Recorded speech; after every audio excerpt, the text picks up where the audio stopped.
हर हर महादेव, हर हर महादेव। प्रेम से बोली छठी मैया की जय, सूरज भगवान की जय। आई गुरु भाई बहन, हमनी के एगो छठी मैया के कथा सुनल जाऊँ। काहे कि देखी हमनी के हिंदू धर्म में छठी मैया के बहुत महात्म बा, बहुत महात्म होला। छठी मैया के व्रत जौन बा बड़ा विश्वास से, बड़ा श्रद्धा से कइलेला, बड़ा डर से कइलेला। जितना डर से ई व्रत कइलेला उतना डर से कोनो व्रत ना होला, बहुत ही डर से कइलेला। काहे कि छठी मैया के महिमा अगम अपार बा, कृपा अगम अपार बा। छठी मैया के भले फोटो मूर्ति कुछ नहीं देखल गई, लेकिन मन में आस्था विश्वास ऐसा बा कि छठी मैया सब पर कृपा करेली, निसंतानी के संतान देवेली, निर्धन के धन देवेली, सबकर मुराद पूरा करेली। ताई एगो सत्य घटना, एक कलयुग के सत्य घटना के माध्यम से एगो कथा सुनल जाऊँ कि छठी मैया के चमत्कार कैसन होला, छठी मैया के कृपा कैसन होला। आई कुछ दिन पुरान समय के कहानी है, लेकिन है यही कलयुगे के कहानी है।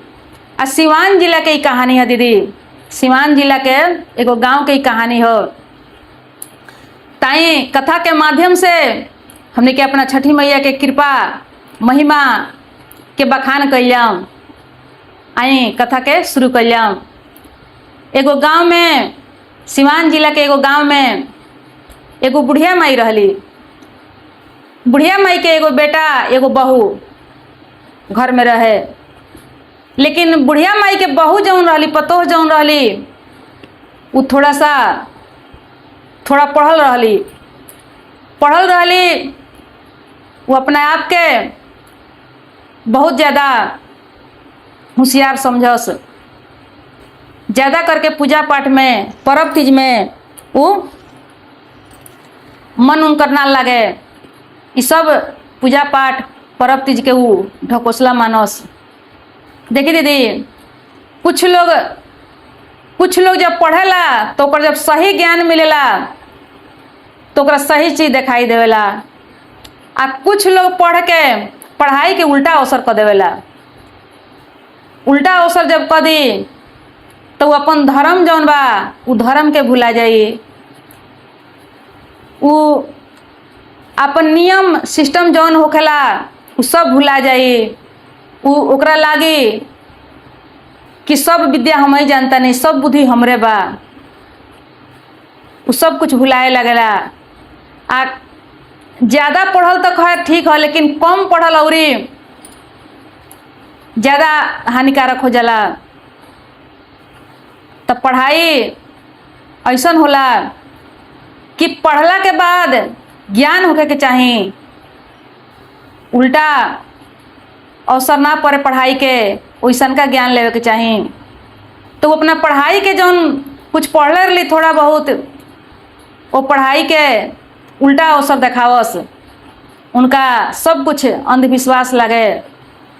अब कार्तिक के महीना में जब उनका सास छठ करस तो इनका एकदम अच्छा ना लगे। अब ऐसे ही कार्तिक के महीना आई रहे, छठ करे के रहे, सब तैयारी सास करस। कहस कि तुहे में साथ दो, छठी मैया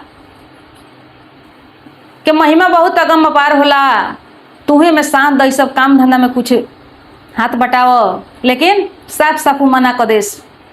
कहस कि हमरा ही ढकोसला में नहीं पड़े के। कहस कि देखी माँ जी, दुनिया कहाँ से कहाँ बढ़ गई, अरुआ ये अंधविश्वास में पड़ल बनी। ये दो तीन दिन भूखला के, ये काया के दुख देला के कौन जरूरी बा, ये सब के का जरूरी बा, ऐसे कुछ होखे वाला नहीं खे। ये सब परप्ती जौन बा ये पुरानका जमाना के हो, ये सब ढकोसला हो, ऐसा कोनो कुछ होखे वाला नहीं खे। लेकिन ये तो शुरू से कैले रहली छठ, कैसे मानस, अपन अकेले ही सब काम धाम सब कुछ करस।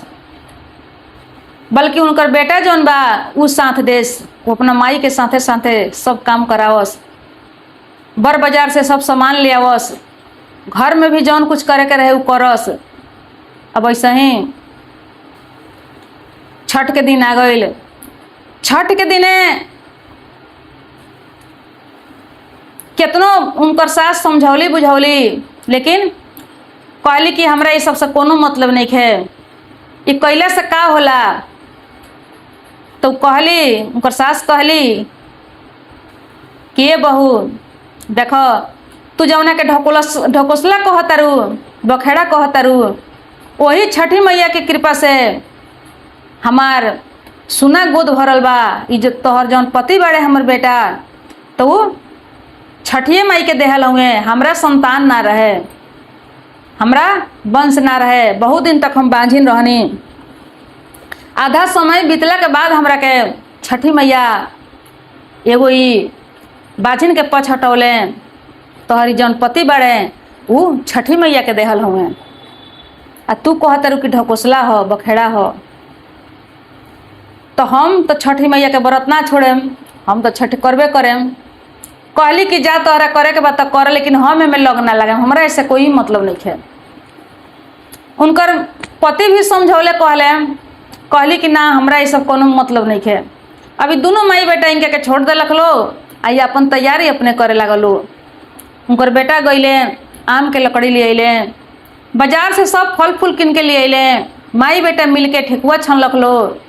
अपना से इनकर बेटा गाय के गोबर से आंगन लिपे लगलन। जब आंगन लिपत रहलन तो घर में से चप्पल पहिर ले बहरली, आया के धांगे लगली। वही में जब चले लगली तो देखा तरी गोबर तो छी छी करे लगली। कहतरी अपना पति के कहतरी कि रुआ ये क्या करतनी, ये बुढ़ियों के चक्कर में पड़ल बानी, रुआ गोबर छुअतनी।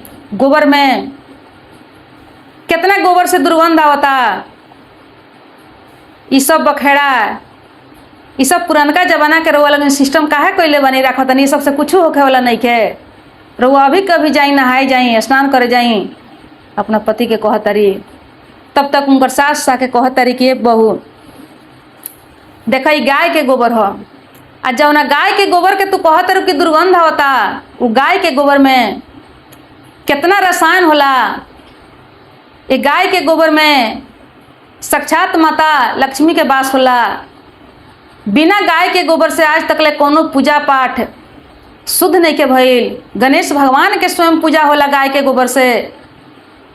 हर पूजा पाठ में ये गाय के गोबर से लिपाला, आ तू कहतरू कि दुर्गंध होता।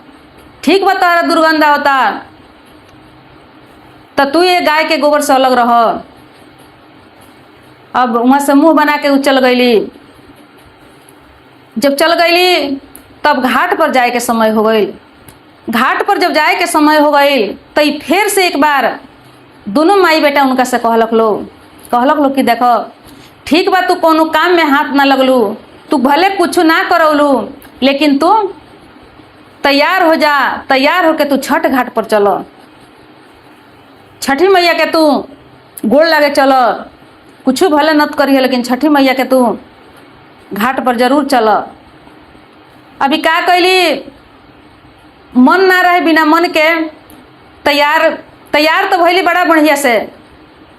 जैसे मेला वाला देखे जाइएला वो हिसाब से पूरा एकदम सज धज के तैयार हो गई। तैयार होके एकदम बेग लटका के घाट पर चल देली।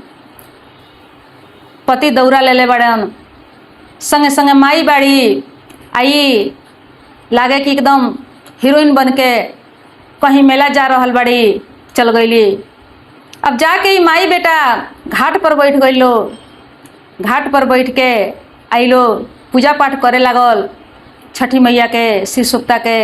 आई बहर गईली घाट पर जौन मेला वाला लागेला, झुलवा उलवा लागेला, वो सब घूम घूम के ही देखे लगली। सब घूम घूम के देखे लगली।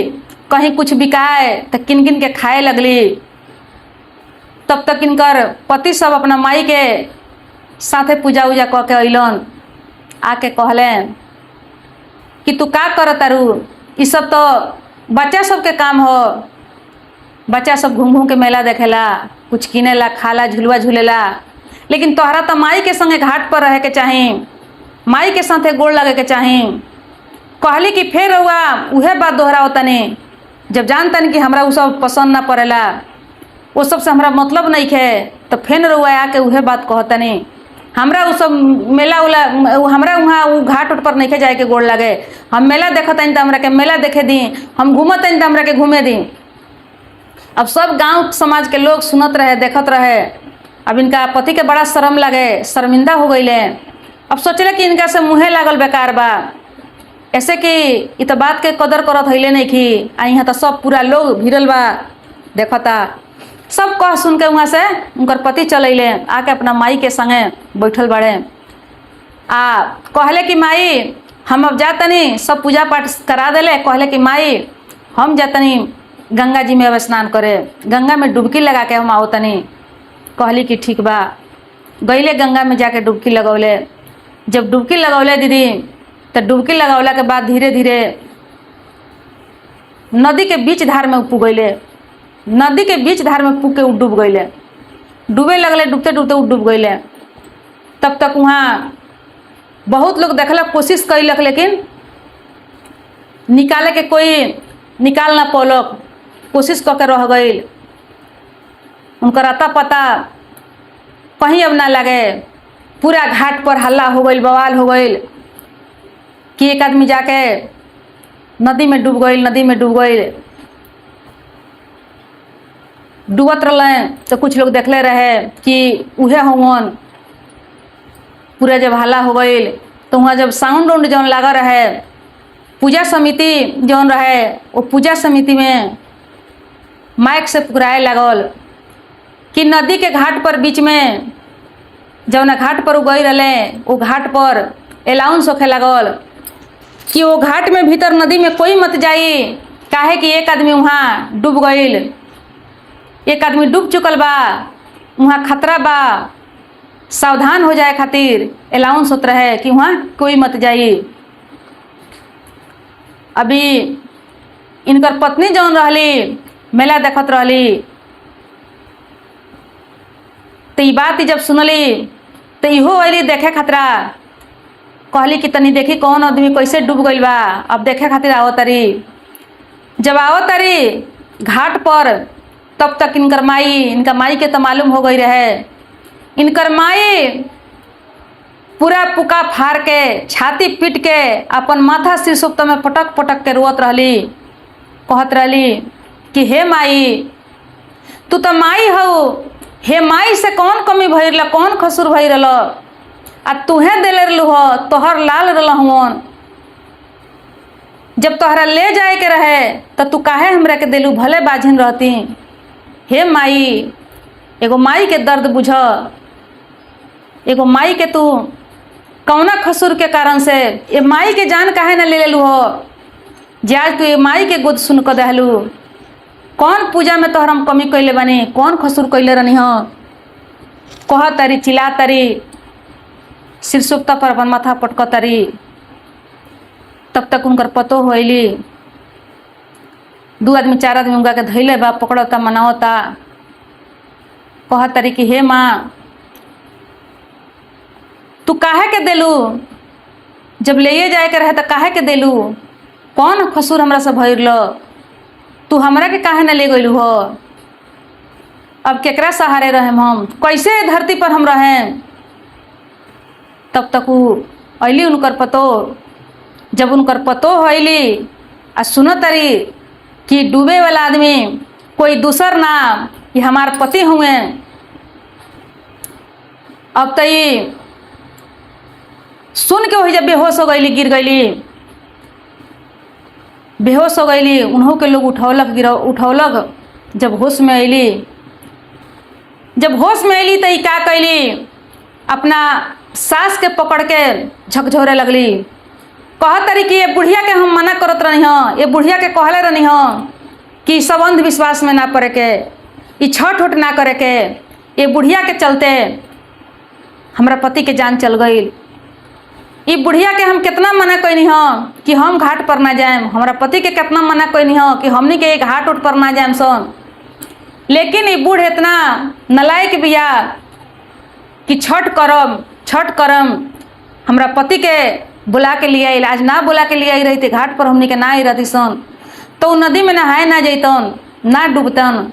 रोतिया उनकर पत्नी चिल्लातिया अपना सास के पूरा झकझोर रहल बिया, अपन कपड़ा फाड़तिया, अपन चूड़ी लहटी सब कुछ नोचतिया, बिगतिया पागल के समान, आ अपना सास के दोष लगावतिया, एकदम पूरा पागल के समान अपन सब नोचतारी बिगतारी। अब उनकर सास देखी दीदी पहले से तो एगो दुखित बाड़ी बेटा के गम से हैरान से, अब पतो होइली तब पतो हुआ कि उन्हीं के खुशे लगली कि बुढ़िया के चलते हमार सुहाग उजर गईल। हम बार बार मना कहनी है बुढ़िया के कि छठ उठ कुछ ना होला, ये छठ में का रखल बा। जब छठी मैया बाड़ी तो काहे हमरा पति के मुआ देली, काहे डुबा देली। ये छठ कैला से का होला, ये बुढ़िया के चलते हमर सुहाग उजर गईल। अब ई सारा दर्द सुन के बुढ़िया माई से बर्दाश्त ना भइल। बुढ़िया माई से जब बर्दाश्त ना भइल तब बुढ़िया माई उठली आ उठ के चल गई गंगा के घाट पर। आ जाके गंगा के घाट पर जैसे डूबे के टिकावत रहली तैसे देखी वहाँ से गंगा में बहुत बिजोड़ लहर आइल, एगो बहुत बिजोड़ लहर आइल। आ वो लहर में उनका बेटा के लिया के किनारा लगा दिलक। वो लहर जब गली डूबे के भी टिकावते रही कि वो लहर आई, लहर लिया के उनका बेटा के किनारा लगा दिलक। आ किनारा लगा के वो लहर जौन आई रहे वो लहर फिर वापस लौट गई। वापस जब लौट गई तो जब वहाँ सब लोग देखलक तो उनका बेटा के घींच के घाट पर ऊपर ले आइल। घाट पर ले आइल तो वो जिंदा रहले, उनकर सांस चलत रहे। अब उनका के थोड़ा बहुत जौन कुछ देख रेख करे के रहे वो हिसाब से कैलक लोग, उनकर पानी वानी जौन रहे बाहर निकलक लोग। अब तब तक अभी वही जा रहे लोग, उनका के उनकर देख रेख होत रहे। तब तक आकाश में पूरा बादल एकदम छा के लागल कि एकदम नज़दीक आ गइल बा। आ बादल में आवाज़ होखे लगल, इतना ना बिजोड़ जैसे कि लागे कि तूफान आवे वाला बा। इतना बिजोड़ आवाज़ गरजे लागल। आ उनमें से आकाशवाणी भइल। आकाशवाणी भइल छठी मैया के झलक। छठी मैया कहतरी कि हे बेटी देख, हम निर्दयी ना हई, हम केहू के जान ना लीने, हम तो मतारी हई, हम तो माँ हई। ये तो तोर आँख के पर्दा हटावे खातिर तू अपना आप के बहुत ज़्यादा होशियार, बहुत ज़्यादा टैलेंट बनत रही हो कि कोनो देवी देवता ना होला, कोनो पूजा पाठ ना होला, ये सब ढकोसला हो। ये सब के समझ करावे खातिर तोरा आँख के पर्दा हटावे खातिर ई लीला करे के पड़ल, तोरा पति के डुबावे के पड़ल कि तू देख जे कोई देवी देवता बा, शक्ति बा कि ना। शक्ति के अनुसार से, शक्ति के हिसाब से संसार चलेला। लेकिन तोरा का लागता कि केहू कुछ नहीं खे, तोरा 2 अक्षर पढ़ लेला से संसार चल रहल बा। उ पढ़ाई भी जौन पढ़े के मिलल बा, पढ़ाई के ज्ञान जौन बा वो ईश्वरे के शक्ति हो। आ तो ईश्वर के तू देवी देवता के अपमान करतारी। तोरा कुछ पढ़ाई के हजूरे, अपना ये नयका दुनिया के हजूरे ते सब कुछ समझतारी कि बेकार बा। हम माई हई, हम उतना निर्दयी नहीं कि तू कहतारी कि छठी मैया तोहर कहाँ बाड़ी। सब कह के छठी मैया अभी दोनों हाथ जोड़ के अपन सिर झुका लेली, छठी मैया के आगे माफ़ी मांगे लगली। कहली कि हे छठी मैया माफ़ कर दी, हमरा के माफ़ कर दी। बहुत भारी पाप, बहुत भारी गलती हमरा से भई रहल।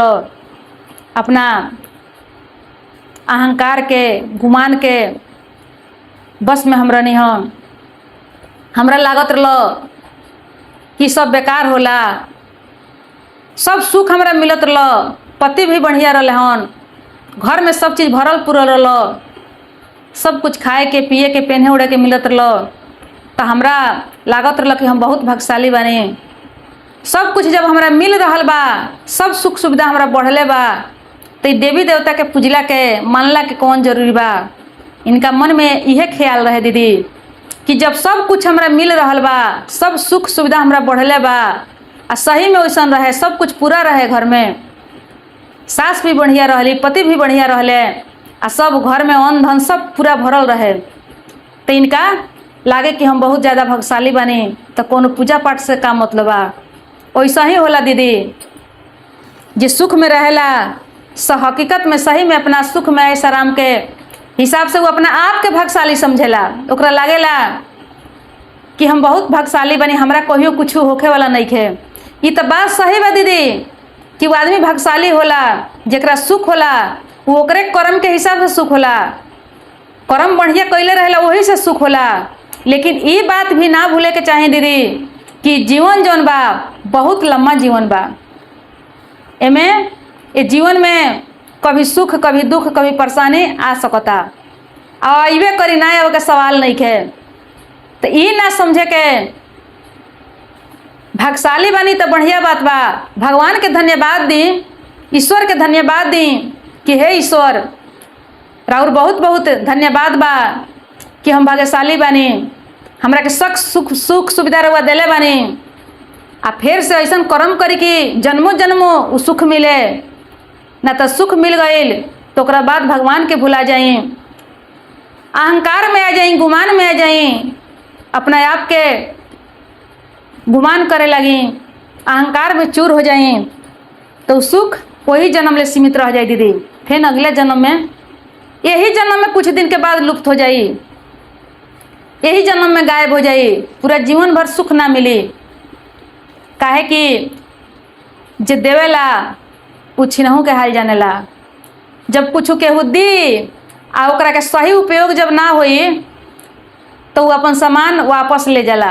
रउआ देखले हो कम दीदी, केहू के रउआ कोनो सामान केहू मांगता, ओकरा के रउआ दे दी, आ जब उस सामान के बढ़िया से अच्छा से नइखे हिफाजत से राखत, कदर से नइखे राखत, आ रउआ जब नज़र पड़ जाई तो रउआ अपन सामान वापस ले आएम।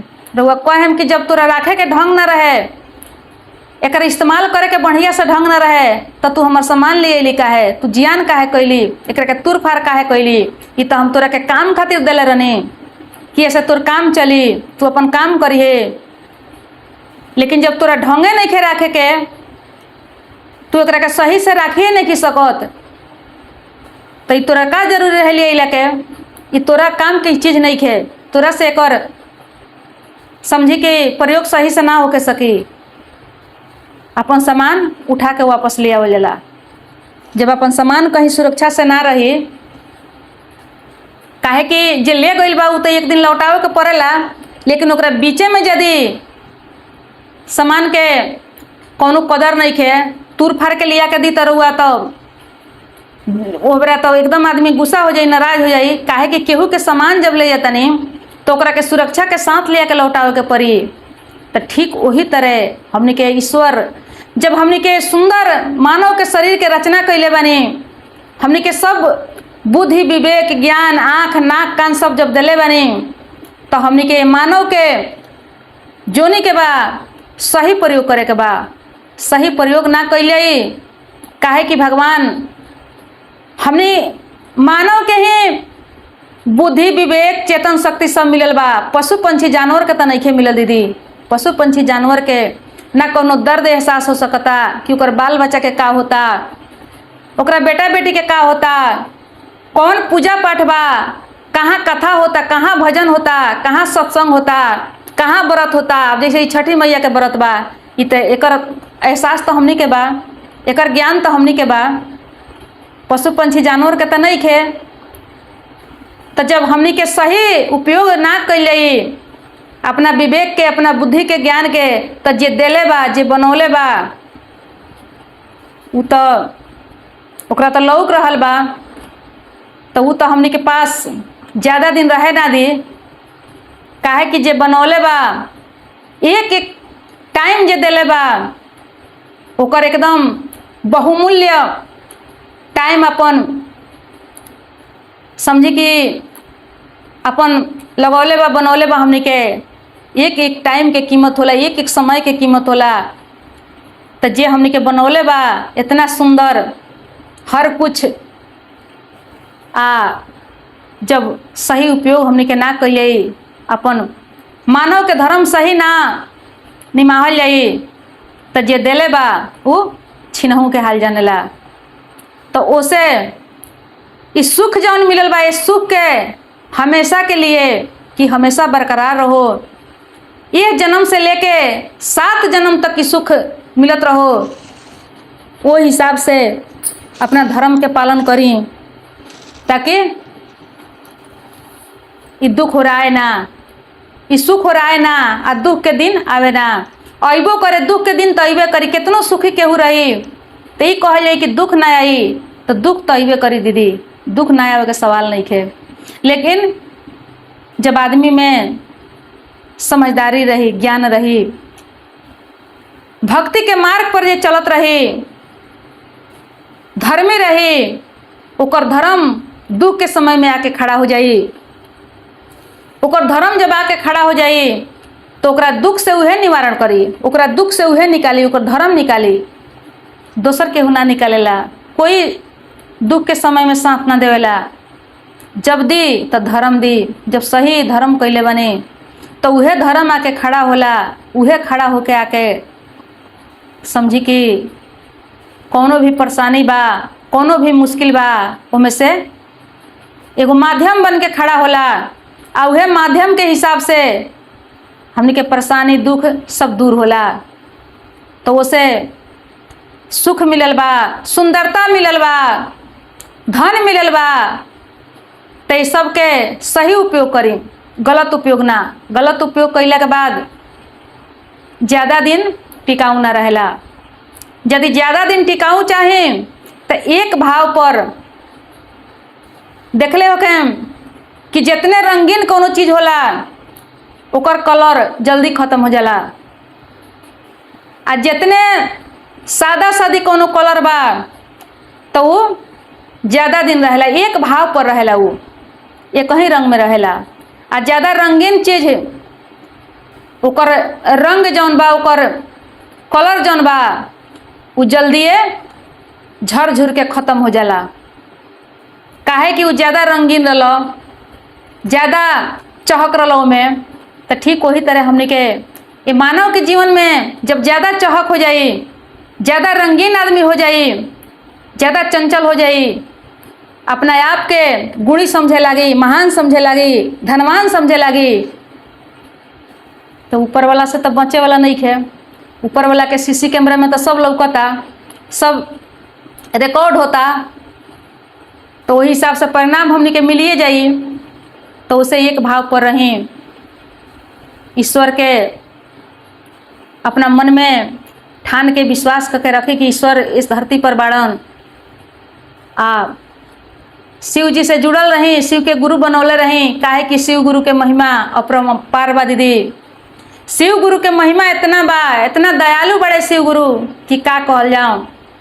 उनकर कृपा समझी कि साथ में रहेला जब विश्वास करिएला तब। तो चलिए आज के कथा विराम भइल, तब तक प्रणाम, नमस्कार, हर हर महादेव।